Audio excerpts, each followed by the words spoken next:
Hello, dear friends. Here we are, 21 days of empowerment. This is day 20th. Can you believe it? Chapter 19 of the book Money through Emmanuel. And the medium is Chico Xavier. Yes, this is the book we're following through. A book that really pertains to the realm of the truth, the universal truth. Yes, this is not about a personal opinion by Emmanuel. Instead, he's sharing with us the science of the universal life. And here today we're going to study gold and power. Gold and power. We've been studying since the preface. The money is from God. That money is not only about the coins, the bills, the cash, the credit card, but it's about this energy that flows through us, and we need to use wisely, and wisely for the benefit of all. And we are learning also that the world is not of Caesar, but is of God. And today, as NASA revealed to us, that 40 light years away, there's another system, like ours, a solar system, with 7 other planets that are Earth-like size. And it's an invitation to us, to ourselves, to see that life is much more than the eyes can see, and it's beyond Earth. The universe is expanding as we speak. God, as Jesus said, does not stop working, does not stop creating. And you and I are invited to incessant collaboration with God. Right? Between heaven and earth, between our higher selves and where we are at this point, we have the proposal of incessant work. Shall we? Shall we work now together? These are therapeutic conversations in which we propose exercises to feel the scriptures. It's not enough to know. It's not enough to deepen ourselves in the philosophy. It is vital that we feel it, bring it close to our hearts. So let me say hi to our beautiful community here. If you are watching this after hours, literally, right? Or any other day, feel free to communicate with us. KardecRadio@gmail.com is an opportunity for us to get to know of you through the Facebook page of Kardec Radio and also our YouTube channel, Kardec Radio. Soon we're releasing a new app for you to listen to Kardec Radio live all the time. For now, say hi to our beautiful community who is committed to building this constructive mental current. Why not? Angelita, hello Angelita. Hello Ceisa. Beautiful Erica. Everybody's beautiful. Erica too. And Danny who are there. How are you? And we have Lea Severo, Andrea. Hello, dear friend Andrea. Valéria, how are you? And Katia, how are you, Katia? Hello, Adilson. And Solange. Rihanna, how are you? It's good to have you all here. And here we have Rudy. Hi, Rudy.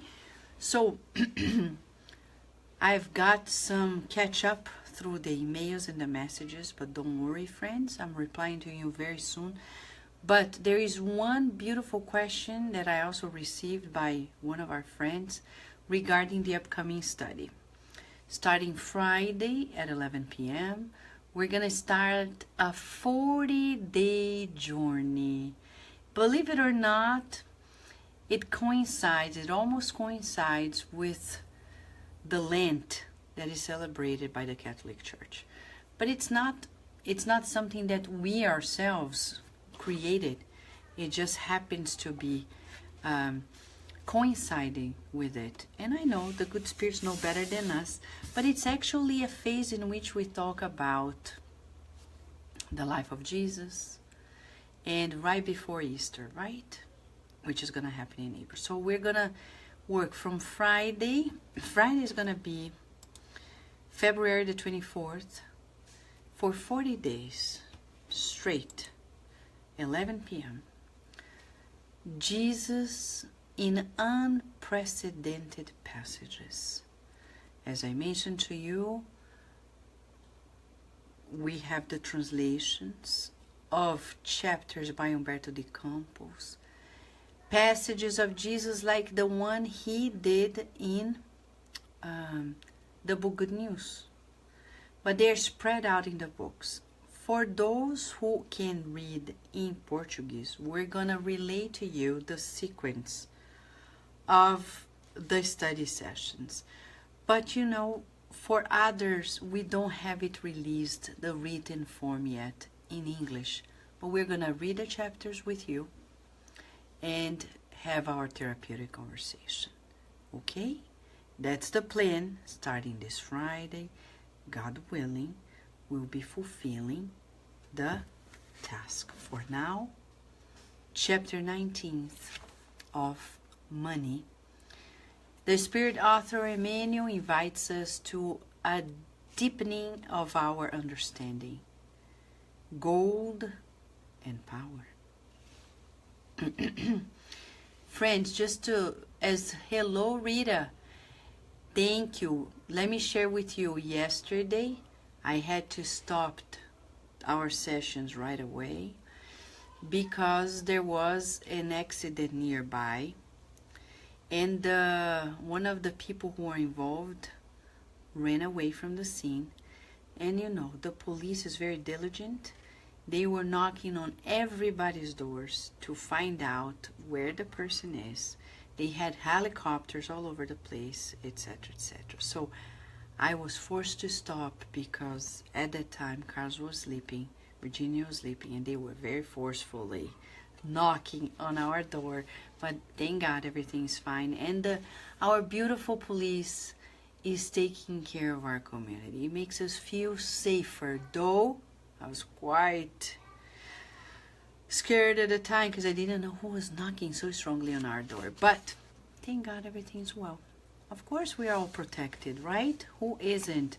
And it's the proof, the living proof, that we are all protected. The police was fulfilling their task. Okay, so thank you for asking, Rita. Thank you for everybody who wrote to us.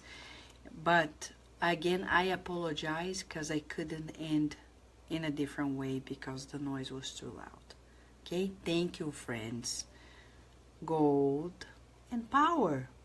Power and gold. Emmanuel says, let us be permeable to what he's going to share. Many people believe that wealth and power are signs of privilege, when gold and influence are simply nothing more than resources having only the value we give it. Let us remember that individuals who are entrapped in the prison shadow are always asked to show virtues that they rarely have. Those individuals stay in silence because they are unable to scream the desperation that lashes their chest. Thus, they exhibit stillness and sadness, as if they were showing humility and understanding, because when they are constrained by circumstances, they are compelled to keep their compulsory reserve. The same happens with disease, with misery, with inhibition, and with helplessness in most circumstances. Since the reincarnating souls are segregated within them, they have no other means but to accept them as the price to redeem their own debts. Therefore, much like the convict who leaves prison on probation, so are individuals who retain the talents of wealth, of authority, of balance, and of strength. They are not on earth to be covered by special favors, but they are those who are semi-liberated by the heavenly blessings under examination in the schools of the world. Thus, in times of peace, security, and happiness, many of us just breathe in the light of new experiences in which we'll demonstrate whether or not we still need pain and misfortune to stimulate the construction of our elevated road to God.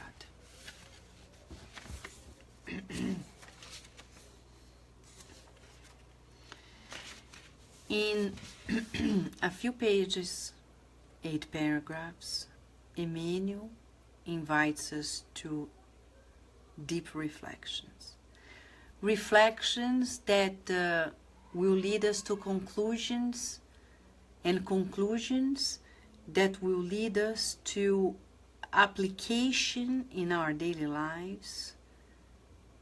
Something that can be exercised anywhere we are in this universe. You know, those new planets they announced today that exist in another solar system nearby Earth, actually 39 light years away. These teachings can be applied there. They can be applied anywhere in this universe. So this is the plus of us being here together this very moment.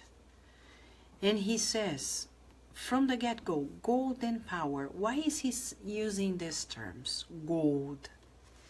Right? Because in the current world, we don't see gold very much, right? Unless we have jewelry, etc. But we're not at a time in which like gold is really at our hands, or it's like it's kind of everywhere, but at the same time it's not really what we all talk about. But gold is the symbol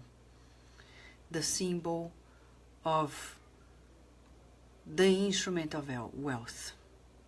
So here we have gold and wealth, gold and power.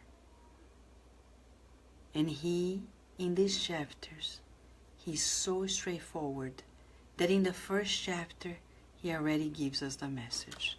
He says, many believe that wealth and power are signs of privilege. Pause. Our therapeutic moment. Do we believe that wealth and power are signs of privilege? I think better than that is to ask, how much do we believe in it? And you know, sometimes we're going to say, no, not me. But then we see somebody, okay, who has some form of power. Can I give an example to you? Let me give you an example. We admire very much and are very grateful to Mark Zuckerberg, right? He and his team, they created this beautiful venue, Facebook, that unites almost 2 billion people. And it's fascinating. It brought us all closer together. Look at us, where we are. He has a lot of power in his hands, whether he like it or not. He does. Because of the position he's in. Does he have privilege because he has that position of power? I think he's very down to earth, but I'm not going to judge him. We're going to observe ourselves now. The spotlight is on us. If a friend or Zuckerberg come along, are you going to treat them differently? And if you say, but Vanessa, he's Zuckerberg. And I say, I understand. But why are we going to treat him differently? You see how deeply ingrained this concept of privilege is associated with wealth and power?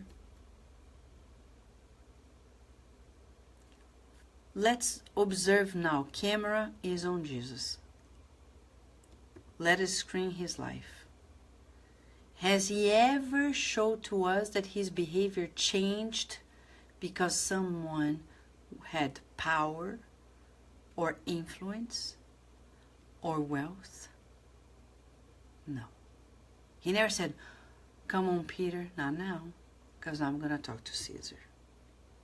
He never did that. Really? Really. And that's also one of the reasons why he was crucified. He didn't give much power to those who have power. He didn't fight against them, but he never treated them like different just because they were in certain positions. Look at the Pharisees. He didn't surrender himself to that political structure that was created in the Hebrew tradition. Right? And this is something for us to observe, because we cannot repeat that mistake in the Spiritist movement. Organizations are important as long as we don't create a new papacy. No, the Spiritist movement does not have a new papacy. If you treat somebody differently in the Spiritist movement because they are the president of a Spiritist center, director of an organization, federation, etc., it's a sign we need to read chapter 19 of the book Money again and again and again and again and again and again and again and again.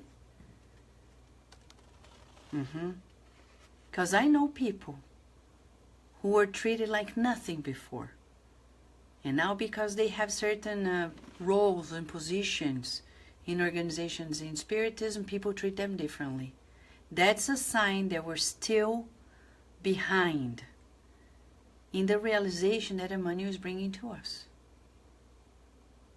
Right? Yeah, I know, Adilson. We're already doing this.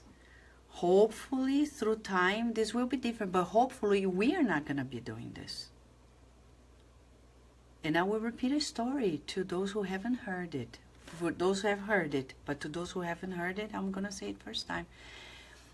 The current president of the Brazilian Spiritist Federation, Jorge Godinho Neri, he had no position whatsoever when I met him 19, 20 years ago. And I invited him and his wife to help us in Baltimore. Later, 20 years later almost, he ended up being invited to fulfill a role in the Brazilian Spiritist Federation. I don't think he has changed because of that position. He's still the same down-to-earth person, loving and caring, treating us and everybody just the same. But I see people who see him, who has come to the United States to visit us many times, and now that he's fulfilling this role, they are treating him differently, with privileges. That's a sign that we're at least 2,000 years delayed.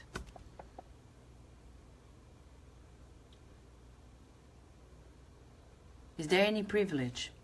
If Divaldo Franco comes here, well, of course we're going to treat him right, but we're not going to treat anybody else differently because they are not Divaldo Franco or the Dalai Lama. Jesus never showed it to us. We don't care how people behave, but I care if I behave. Vanessa, are you still thinking that power and wealth is a sign of privilege?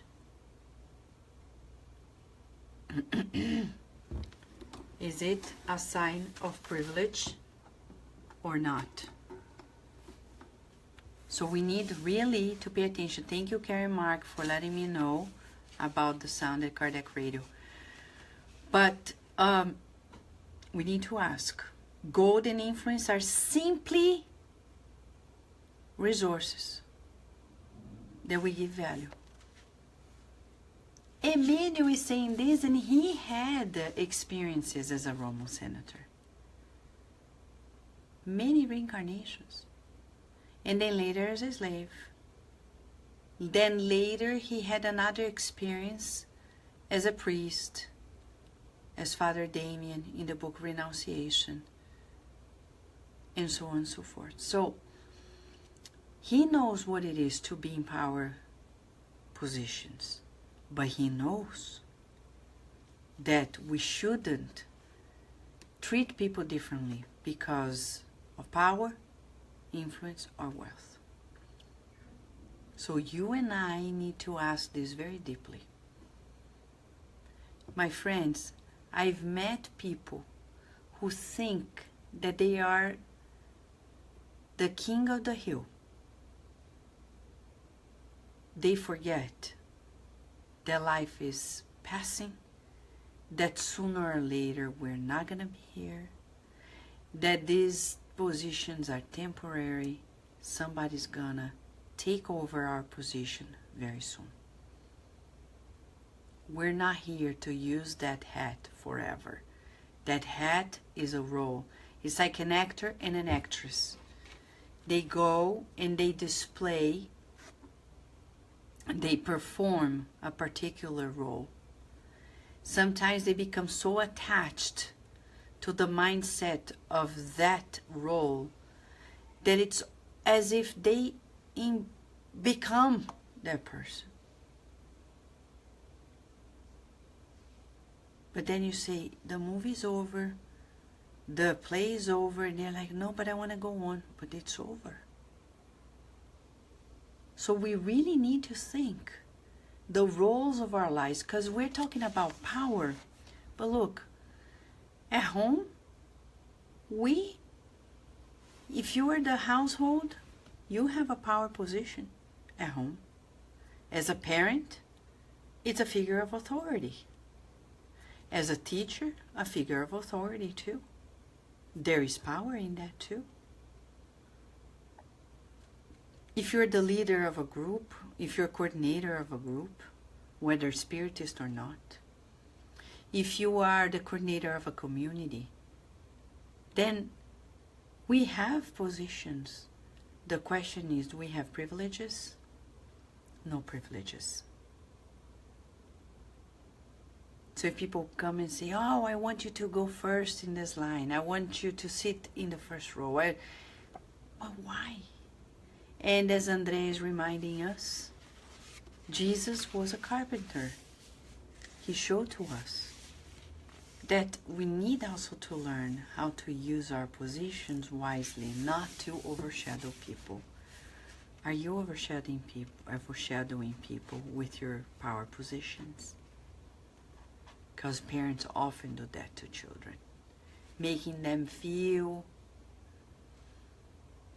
less. Because I'm your mother, I'm your father. And then the children feel less. I'm the teacher.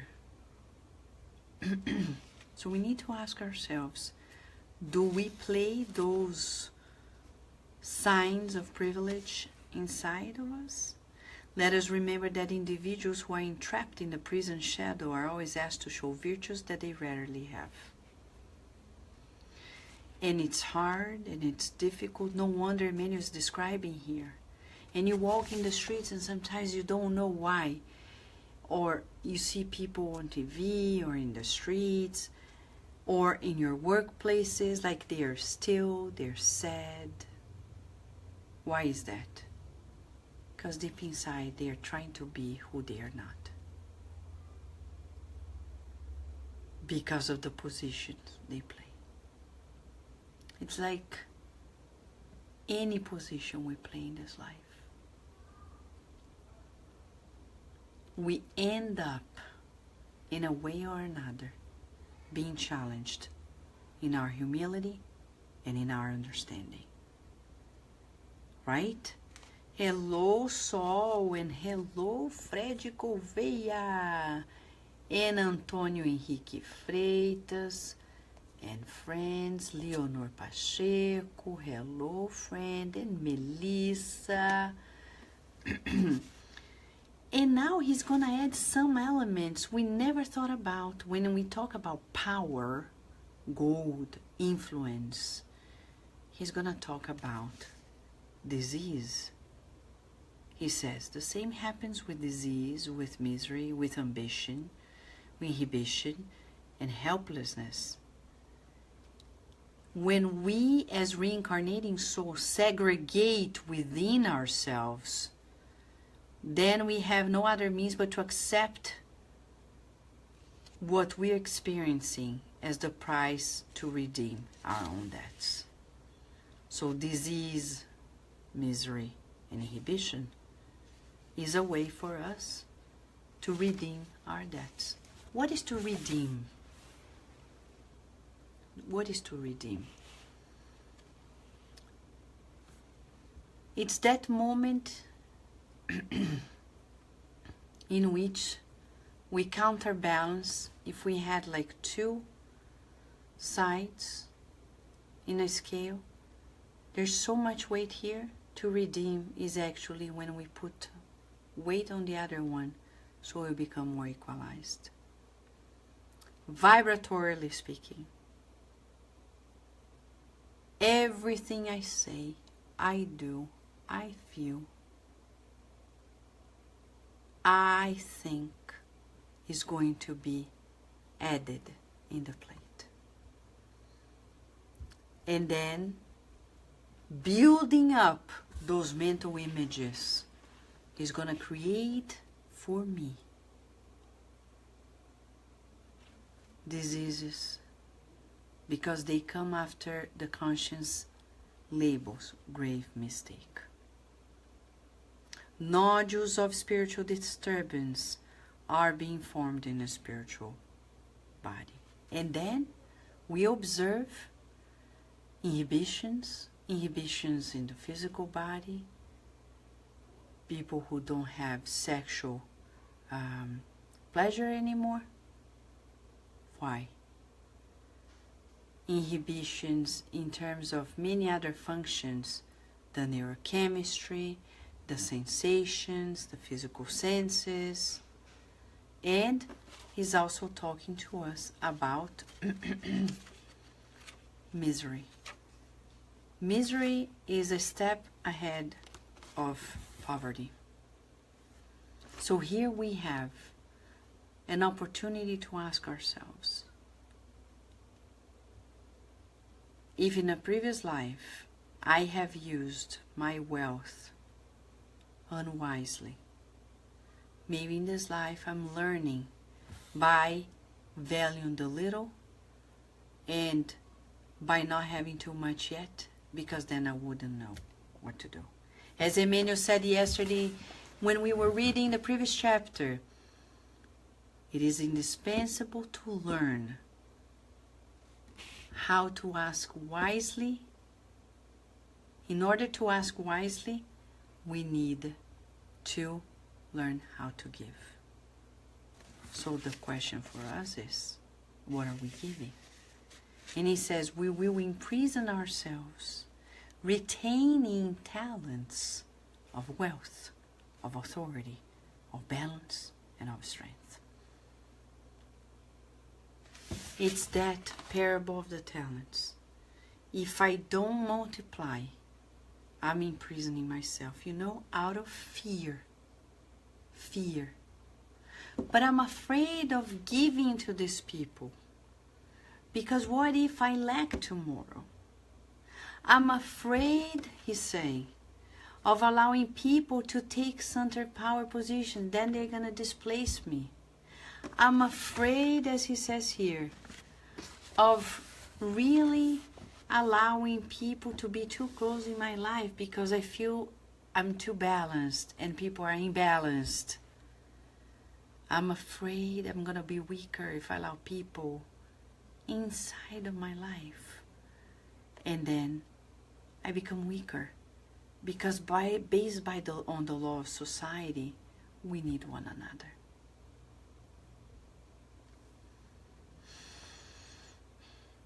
And you know where these feelings of fear come from? First, they come from our animal nature. The phylogenetic experience, the law of preservation. I look at people whom I don't know, I don't trust, I prefer to step aside and not to be too much involved. I'm afraid because I feel for me. I am afraid. I feel threatened. My physiology activates the sympathetic system that tells me, be on the alert, be careful, don't relax because these people are not reliable. And then what happens? I'm imprisoning myself. Because instead of using my talents and sharing, I feel afraid and I imprison myself.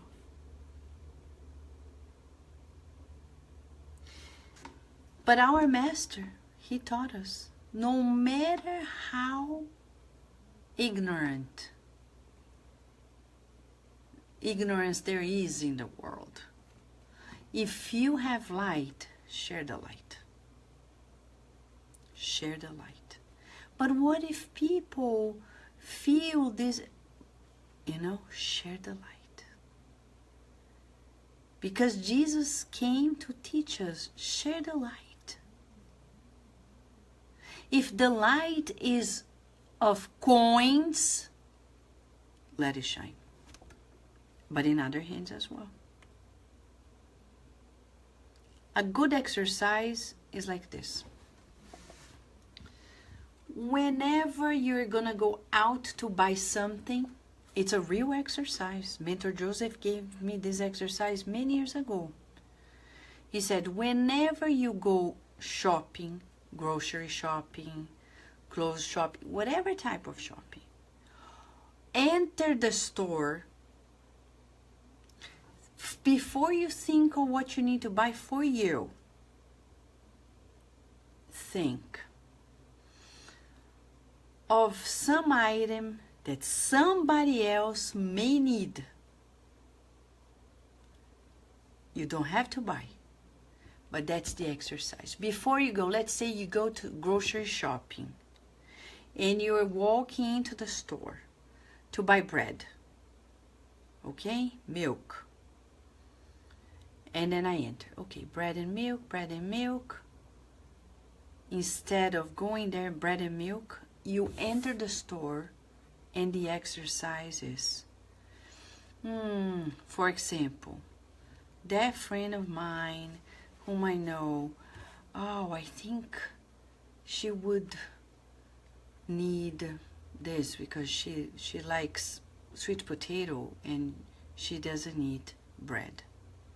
So I go either buy or I think of it before I go actually buy the things that I need. He's not asking us to go and spend what we can't have, but if you can, then go buy it. If you're gonna buy something for yourself, like clothes, etc., think as Leon Denis says in the book After Death, or those who don't have anything. If you can, buy one for you, one for somebody else. Whether that person is somebody you know or not. That's a good exercise. It may sound outrageous, I agree, at first. But if you persist, you'll be so used to it that there will be days you go to the stores and you buy for everybody else but you. And you go home like, oh, and you feel like, I'm not thinking of myself. No, I am. I don't need much more than I have. But my home, my husband likes this, my daughter likes that, the person who is visiting us likes this and likes that, etc. And then you go home and you feel replenished. But what about you? Oh, I like everything. That's okay. But if you need somebody for you, of course you go buy. But that's a constant exercise where you're no longer the center of privilege. Because you, in your power position, you are not requesting privileges. You are actually serving. As Jesus said, those who really want to succeed, they need to do what? Serve more. Those who are really great, the greatest, are the ones who serve all the more. So that's a tangible exercise to leave the realm of our selfishness. Everywhere you go, buy something, think of somebody else who may need it. Even your organization, like Spiritist centers. Like we have a center, we go to a store like, oh, the center needs this, the center needs that. And you're constantly thinking of the needs of others. Right? Hello, Julija and Felipe. Welcome, welcome, friends. And André is saying, the more you give, the more keep coming, of course. And if it doesn't come in the same form, it comes in other forms and comes in joy.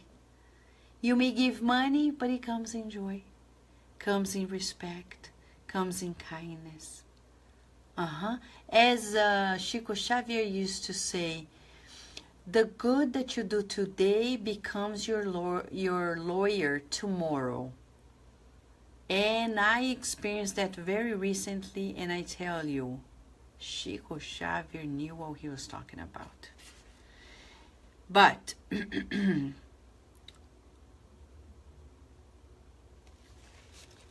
in times of peace, security, and happiness, many of us just breathe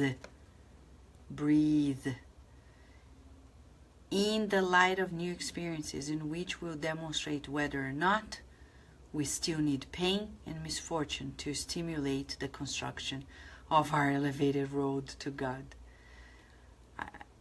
I tell you that Emmanuel, I don't think he wants to scare us, okay? I don't think he wants to scare us in any way. I think what Emmanuel is trying to tell us, or is actually telling us, is straightforward the law of life. And the law of life here is, if when everything is fine, joyful, happy, secure, we live new experiences and we don't know how to use the resources that God gives to us, power and money, etc., wisely, life itself in those moments will define if that something next is going to happen regarding pain or misfortune. And what is pain?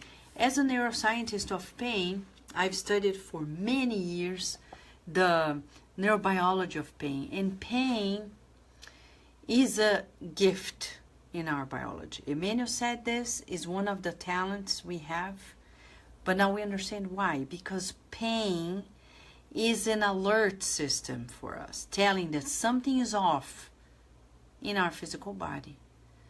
When there is some form of pain, the body is saying, alert, alert, alert, alert, alert, go to the doctor, find out what's wrong, or stop eating this because you're eating too much, or you're eating the wrong food, or go drink some water, etc., etc., or go rest. So pain is an alert system. If I abuse of my wealth, of my authority, inevitably, I am going to push a button of pain or misfortune because my conscience is begging me to comply with the laws of God. What do we need to do? Learn self-control. He doesn't use that expression here. But in between the lines, Emmanuel in this chapter is empowering us to be more reassured about the need of self-control, of coaching our instincts, of coaching ourselves. Right? Exactly, Andrea. The body speaks. So we need to listen to the body. Body, what are you saying? Oh, you're telling me to stop eating, or to stop talking about this, or to stop, because we have spiritual experiences too. So what are you going to do? Self-control. Mind over matter. How do I do exercise on mind over matter? Let's not forget that André Luiz says everything we learn is effort and repetition. Effort, repetition, effort, repetition. Effort, it requires will, the direction. So I say, I can do it. And that's a good exercise for us. Whenever you feel you're not going to be able to do something, step outside of yourself and think it's a child of yours trying to do that work or fulfill that task. What would you tell this child, whether this child is 2, 3, 10, 20, 50, 60? You would say, no, you can do it. Come on, move forward. Emmanuel, we were reading tonight in the book Living Spring. Living Spring. At the Spirit Side of Virginia tonight, we were reading a passage that is titled See and Go Forward. And in the last paragraph he says that we need self-confidence. What is the level of your self-confidence, my friend? Self-confidence is a sign that we know that we're not only children of God, but we're collaborators of God. Self-confidence is the key to everything else. If you refrain from doing the good, thinking, being afraid of what others are going to say, what others are going to think, it's just like the parable of the talents. Oh, but I have one talent and I prefer to keep it because I was afraid of losing it, so then I prefer to do nothing. Here it is, Lord. And the Lord said, unfaithful servant. If you have to do something, go do it. If it's to the benefit of all, go do it. But what are people going to think? They're going to think that I am a show-off. They're going to think that, oh, this, that, and the other. Be my guest. Let them think. Because it's not a competition. We need to respect people's opinion. They are entitled to their own opinion. I remember when we started Cardiac Radio 6 years ago. And I remember the instructions of the mentors, and we fulfilled. Soon after, some friends elsewhere were saying, oh, but you're inviting people who are not spiritists. And they start boycotting Cardiac Radio. And today they are good friends of Cardiac Radio. Because they saw over time that that's not what we intended. Of course, those were spiritist conversations with the world, the universal teachings. We can't be restricted, not acknowledging the universality of these teachings. And if I refrain from doing what we need to do, we wouldn't be here today. 6 years later, we wouldn't be here today. We need to have self-confidence because we're children of God. And when we have resources in times of peace, in times of security, in times of happiness, breathing the light of new experiences, if we do not fulfill the will of God with those resources, we will go through pain, misfortune. But If not, we'll go straight to the construction of the elevated road to God. That's the goal for all of us. Finally, tomorrow, when we come back, it's the final chapter, work and wealth. Emmanuel begins this chapter talking about money from God. He's going to end talking about gold, wealth, power, and at the end, work and wealth. As a teaser, mobilize your body in your favor within the fruitful field of life. The terrestrial body is a valuable instrument to form true wealth. Friends, let us rejoice because these teachings are empowering us to be better collaborators of God wherever we are. Let us celebrate because today we were given one more tool on the earth to live better and to serve all the more. Right now, a big hug and a kiss. Much gratitude to everybody, and hopefully, God willing, we'll be back at 11 p.m.